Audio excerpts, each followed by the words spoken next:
welcome to the next video from this Christmas Magic Tiny Illustrations set from Agotapop, and we are going to be colouring something from this page today. We are going to be doing this bauble here. Now this is a very interesting shaped, looks like a pine cone, doesn't it? Oh, sorry, let's just get you straight in the middle. But I've looked at this a few times and I think this looks like it should be a sort of metallic orangey bronzy. I'm not quite sure what type of colour, so I'm going to have a go. Now here is my first colour with my Polychromos. It is the burnt sienna, so let's go. Now I'm putting this in all the areas where I think there would be some shadows. So if you think about underneath this hanger, I don't know, it has a different name, it would be shadowy under here. And then I'm just going to extend down my colour just a tad. So we're just going around the shadows here like this, and I'm thinking along there as well. Now maybe I should have put this in last, not first, but I don't know. I like to start with my dark colour most of the time, but a lot of people start with light. And I think it can depend on what pencils you're using. Sorry, I just got to wipe my nose, but I can yap to you at the same time. If I'm using a soft, smushy pencil, I don't mind where I start. But with the a harder pencil like the Polychromos, if I start with light and I burnish it too hard into the paper, you know, press down too hard, I don't know what that is down there. I find that then I can't apply any other colours onto it, and it makes it really difficult to layer and get different colours. So I find it easier starting with the dark, but we can always put an even darker colour on top of here if it's necessary. I'm ending up just outlining this to start with. It's a bit easier on my cold hands. Yeah, it is cold today. I've changed the heating settings a little bit, but the heating isn't as to the temperature it's supposed to. It just can't get up to temperature. It's what happens in our house. Is I don't know why. The boiler just can't seem to cope. We have a big one, newish. I just wonder whether we don't have enough radiators or if we're a bit too drafty. I'm just going to go back through and just do a little bit of scumbling to just make them slightly less hard lines. Even though I might be glad of a hard line, to be honest, for the shadow. But there we go. I've got my slippers on. My feet are actually very warm, which is nice, but my hands aren't. Maybe I should get my wrist warmers out. Yeah, that would probably be a really good idea, but never mind. I might do it between videos. There we go. So it looks a bit weird. That's okay. Next colour. Now we're on a sort of bronzy colour. I'm going to change it up a bit because I have done a sort of bronzy thing for you. Was it for you? I'm trying to think in a video, I think quite recently. I don't know. Burnt ochre. So I'm going to try slightly different tones. So this burnt ochre is going to go at the top here. But I'm also going to put a tad at the bottom. Now usually I like to have it going lighter to the end, but because I want to produce a shine on it, I think this is going to work better. But we'll see. I might be wrong. We'll see. I want it to look like it's metallic, and it's not always that easy. I mean, I know how to do it with gold and pretty much with silver, but when I try and do it with other colours, it's a bit more challenging because it's not something I'm used to doing quite so much, really. Just practice, isn't it? So we'll see. I'm just taking it really slowly and going to see how it comes out. Now, I'm sure you've all got bauble pictures that you could colour, but this is quite an unusual shape. Now, if you have a pine cone, you could colour it like this. I know it's not pine cone coloured, but you could make it look like it had been sprayed with the sort of metallic paint, or you could just do this but do it with browns. And then if you don't leave any white on it, it will look more like it's not metallic. Because obviously a pine cone isn't metallic. Have you noticed this? But often people do spray them at Christmas gold particularly. But I do like a pine cone. I think they're so pretty. My friend gave me a big box once for Christmas. They were lovely. I used to put them in my fireplace or in a little basket by the fire, tie some pretty ribbons around the basket handle. It was a lovely, lovely gift. There we go. Right, next, orange. Now, this is the orange glaze. It's quite a bright colour. And I may decide to put some more burnt ochre on top of it after, but I need to be daring and just start doing what I want to do and hope that it works, basically. There we go. I think it is going to work. And it will look quite orangey, but that was sort of my thought really, because this decoration reminds me of one that I've seen. I know I don't have the sort of visualising thing going on, but I just have this vague recollection of a really anciently old, I haven't done the bottom of that one, I'm just going to do it with the burnt ochre, decoration that possibly my aunt had in her house that looked like this, sort of knobbly shape. And I swear it was like orange, but metallic, and it was glass. I can't be trusted near glass. I can't even carry the eggs home when we go to the farmer's market, you know.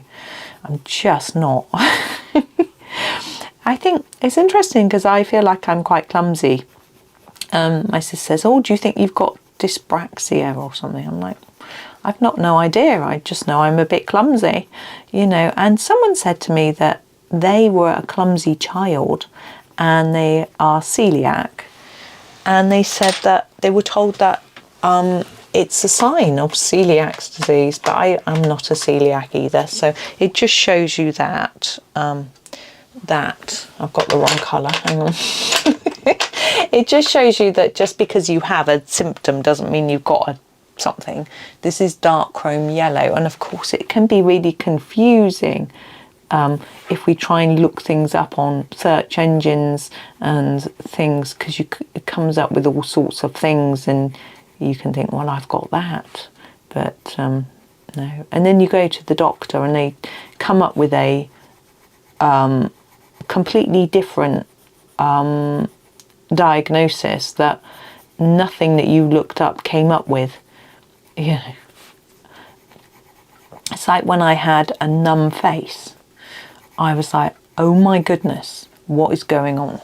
Have I got, you know, have I had a stroke? Oh dear, I panic, what's happening? Go to the doctor, she said, oh, we got sinusitis. So, oh, have I? I was like, yeah, I've got pain in my sinuses, but I never realised it would do that. So yeah, you can have some antibiotics if you want, off you go. Okay. So that was good. That was a good few years ago now. But I'm a bit of a hypochondriac, a lot of a hypochondriac.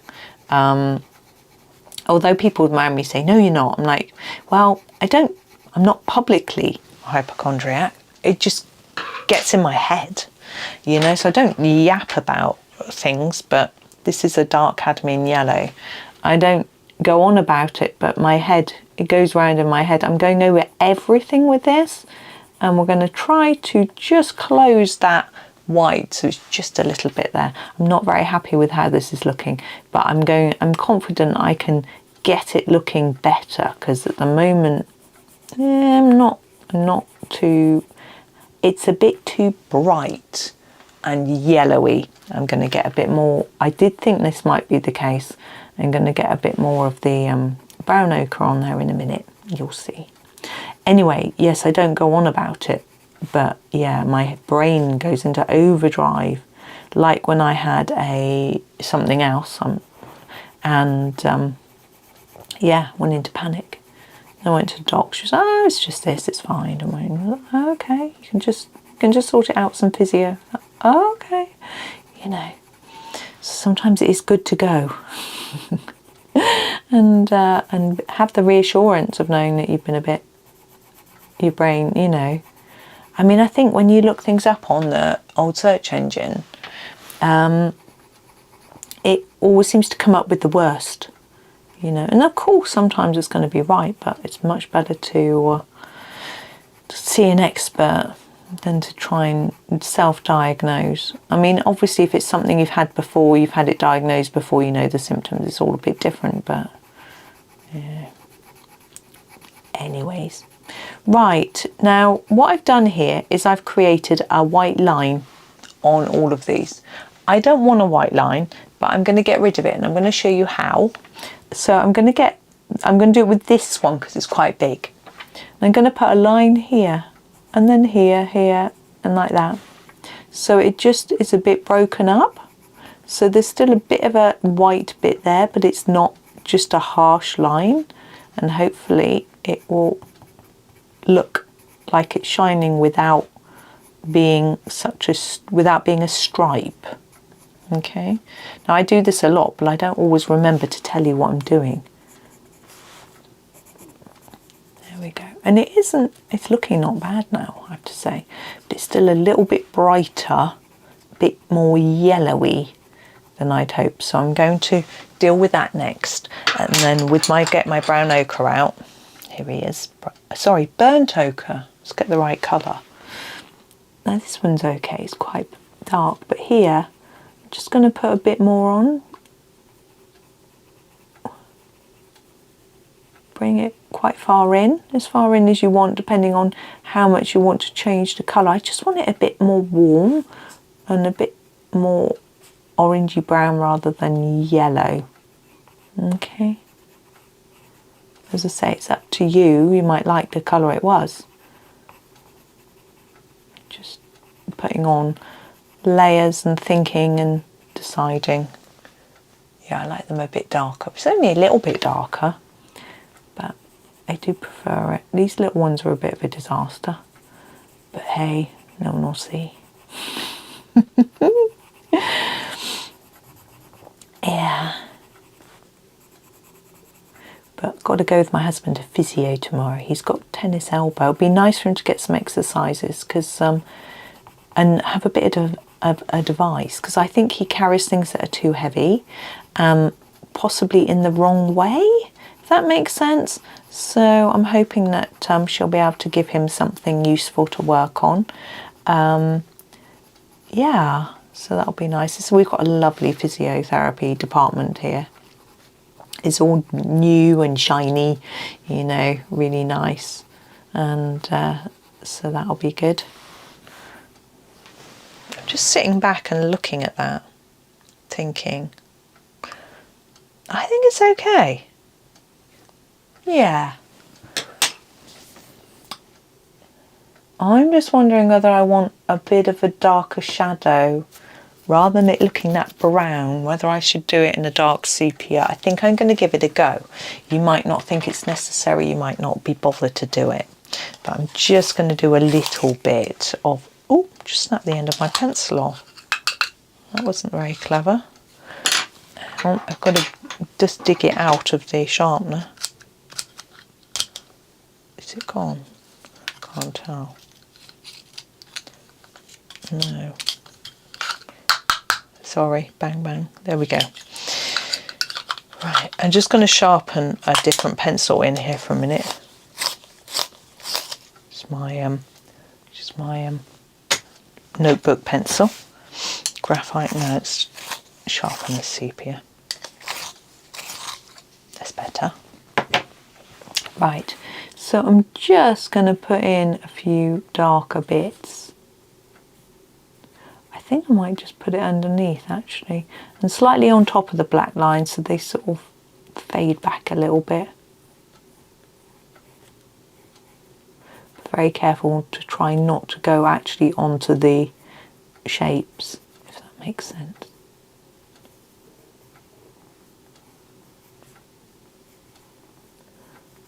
There we go.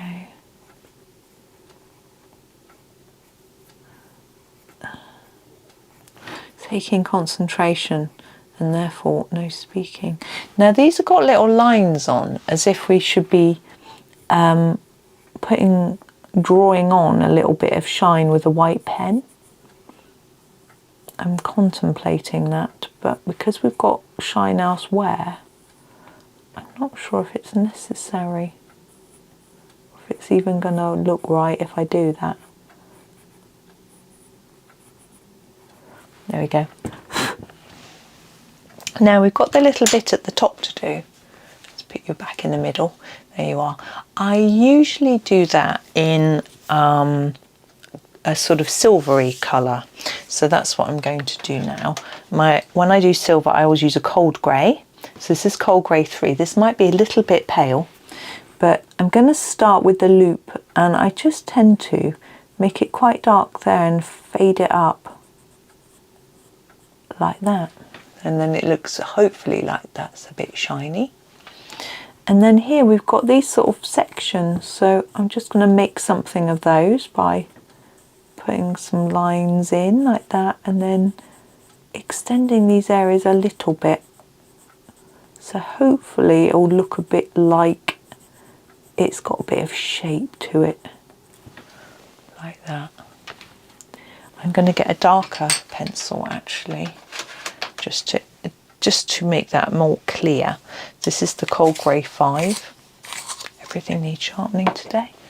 Cold grey 5. And I'm going to go along that edge up here and just crumble it in a tad. There we go, and I might just put a tiny bit in here and here too.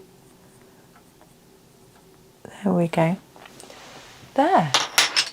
Okay, I think I am happy with that.